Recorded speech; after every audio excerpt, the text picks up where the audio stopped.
Our planet is changing. Since the Industrial Revolution between 1850 and 1900, the average surface temperature of the Earth has risen by 1 degree Celsius. Across the globe, temperature records are being broken.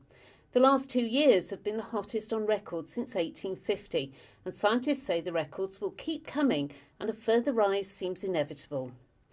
What is causing climate change? One of the main factors is increasing volumes of carbon entering the atmosphere. Carbon comes from many sources, such as burning coal, oil or gas, so-called fossil fuels, or from burning vegetation. Carbon dioxide is known as a greenhouse gas because in the atmosphere it traps heat, like glass traps heat in a greenhouse. The atmosphere is a complex system transporting heat and moisture. Scientists believe that increasing heat in the atmosphere will make it more dynamic, containing more energy, more moisture, and bringing increased rainfall and storminess to certain parts of the world. Around the world, rising heat and a more turbulent atmosphere are bringing a combination of effects ranging from extreme weather events to impacts such as rising sea levels and melting ice from Arctic and Antarctic ice caps to mountain glaciers. Arctic sea ice is melting at over 13% per year, leading to some scientists believing the Arctic could be ice-free in summer by 2030.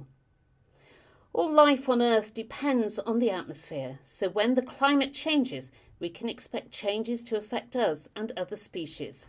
It's predicted climate change will bring changes to agriculture as shifting rainfall patterns and rising temperatures will affect growth of some crops. Mankind also depends on other species for survival, and wildlife will be impacted too. Scientists say the honeybee is the most valuable pollinator of the world's crops, but no one knows the impact climate change will have on this beneficial insect.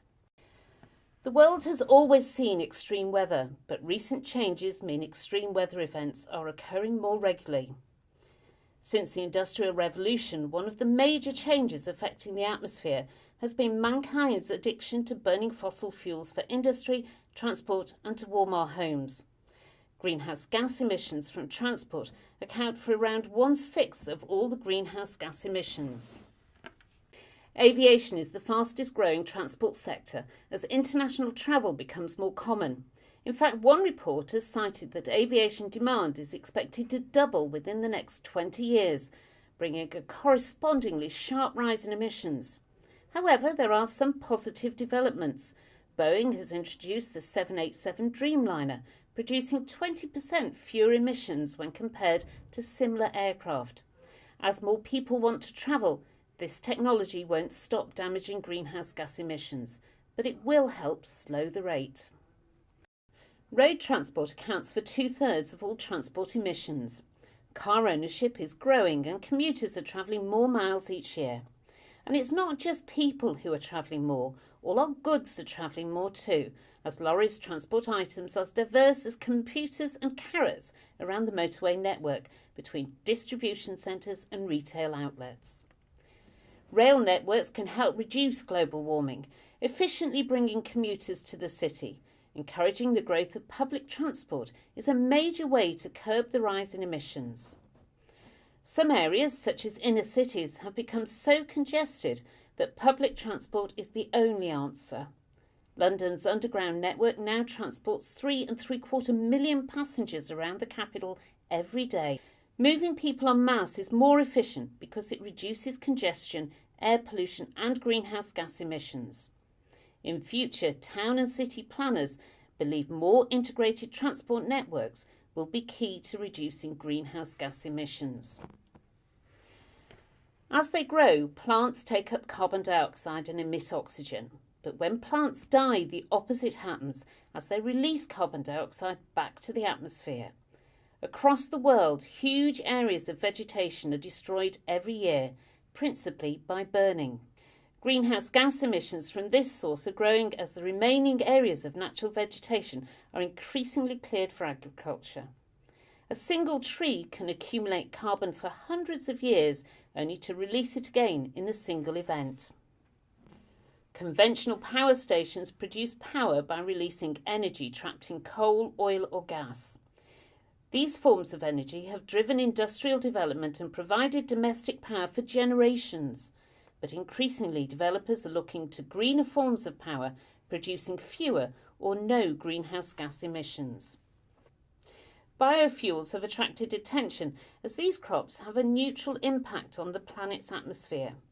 The crops, such as oilseed rape, draw carbon dioxide from the atmosphere and release it again when burned. Some say large areas could be devoted to growing biofuel crops, but others state that with a growing population, agricultural land should be used for growing crops rather than producing energy.